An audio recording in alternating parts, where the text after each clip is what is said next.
poprzednim odcinku dałem z siebie wszystko, żeby przybliżyć Wam temat wojny na Pacyfiku i biorącego w niej udział japońskiego pancernika Yamato. Dzisiaj ruszamy już z budową tego modelu.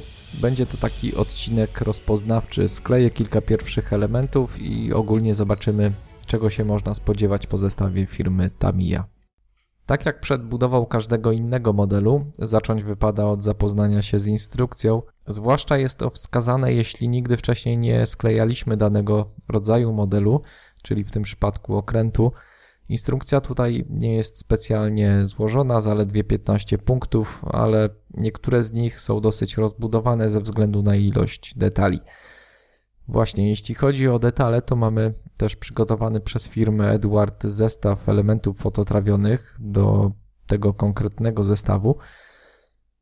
Taki komplet blaszek posiada też swoją instrukcję i jeśli przy budowie modelu zamierzamy z takiego zestawu skorzystać, to warto prześledzić i tak jakby nałożyć na siebie te dwie instrukcje. Trzeba to po prostu na spokojnie przestudiować, zajmie to może kwadrans, ale unikniemy dzięki temu błędów. W przypadku zestawów waloryzacyjnych Eduarda w instrukcji mamy kilka symboli, które pokazują, co z daną częścią trzeba zrobić. Na początku radzę się skupić przede wszystkim na tych dwóch symbolach, remove i replace. Pierwszy oznacza, że trzeba z danej części plastikowej usunąć jakiś jej fragment, tak jak tutaj na przykład te siatki radarów, które będą zamienione na elementy z zestawu blaszek. Drugi symbol z literką R oznacza, że cała część plastikowa ma być zamieniona na metalową. Tak będzie na przykład z katapultami samolotów, w których kratownice w wersji plastikowej zdecydowanie wyglądają gorzej. Te dwa symbole są na tyle istotne, że w trakcie budowy modelu musimy pamiętać o tym, że daną część trzeba będzie czy to zmodyfikować, czy całkowicie zamienić. Można sobie te elementy w instrukcji głównej od razu pozaznaczać. Pozostałe symbole oznaczają odpowiednio opposite side. Element będzie przyklejony symetrycznie z dwóch stron danej części plastikowej. Grind. Część trzeba przeszlifować, wyrównać tutaj zależnie od tego, jaki to jest element.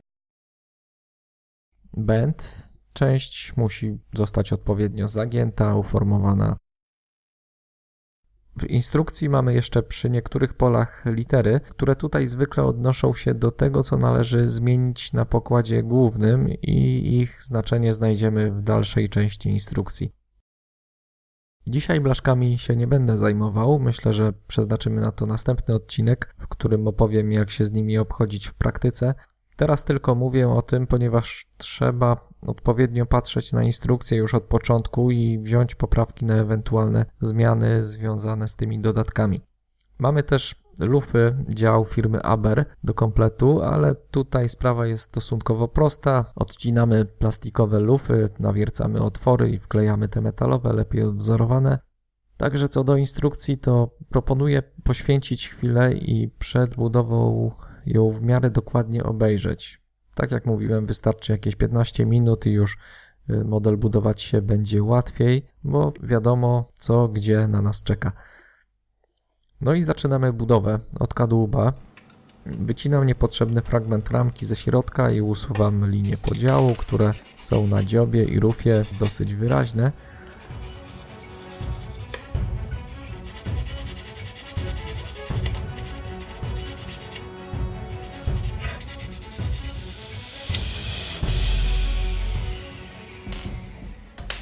Pod pokładem wklejam mocowania dla dział. Wewnątrz powinny znaleźć się gumowe tulejki, dzięki którym wszystkie trzy wieże dział 460 mm będą ruchome.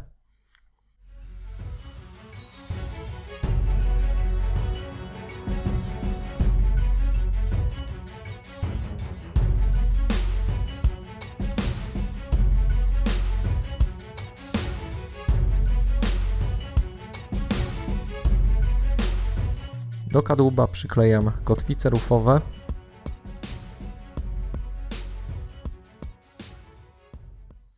Te podłużne elementy to prawdopodobnie wzmocnienia wiszącego fragmentu pokładu. Brakuje tutaj dosyć istotnej rzeczy, a mianowicie wsporników tegoż pokładu. Są one tylko zaznaczone, dlatego postanowiłem zrobić te części od zera. Wykonane one powinny być z ażurowanych profili, a więc gipsu o grubości 0,25 mm, który wcześniej traktuję narzędziem do robienia imitacji nitów.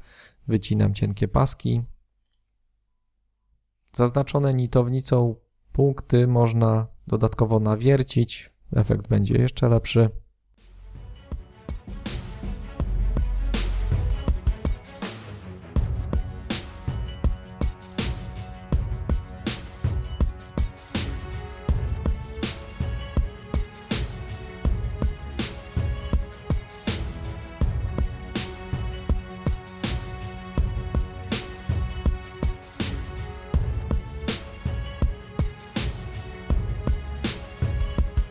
Docinam teraz odmierzone fragmenty profili pod kątem 45 stopni.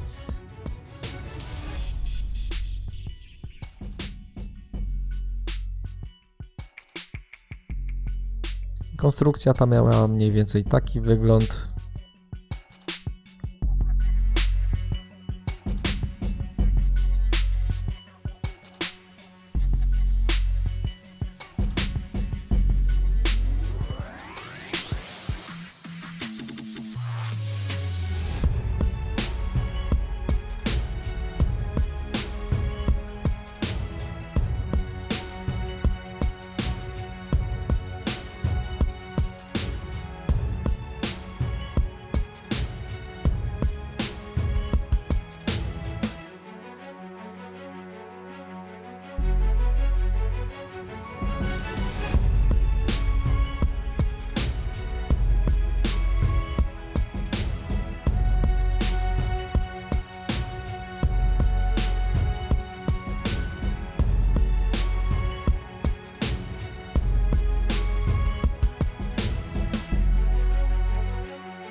Trzeba teraz przygotować 14 kompletów, po 7 na każdą stronę.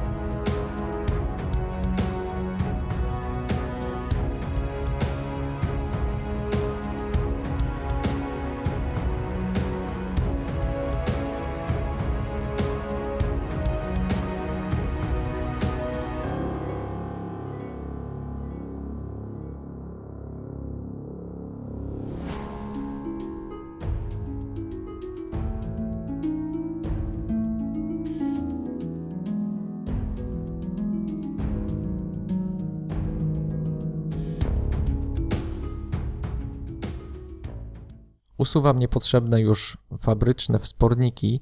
Pozostałe 5 mniejszych wsporników zostawiam bez zmian, bo te akurat już są bliższe oryginałowi.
Teraz ostrożnie przy pomocy kleju Tamiya Extra Thin wklejam wsporniki na miejsce.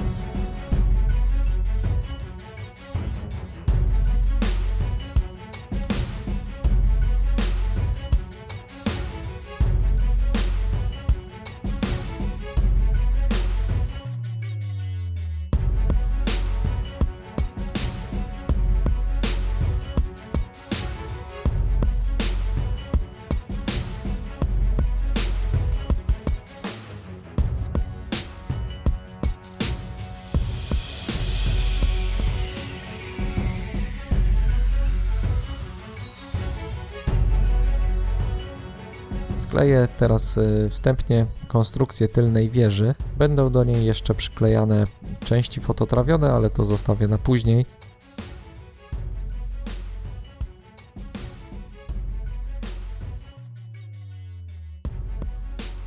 W wieży tej przed sklejeniem należy umieścić tulejkę, do której będzie włożony dalmierz, czyli urządzenie do określania odległości, w jakiej znajdują się inne jednostki.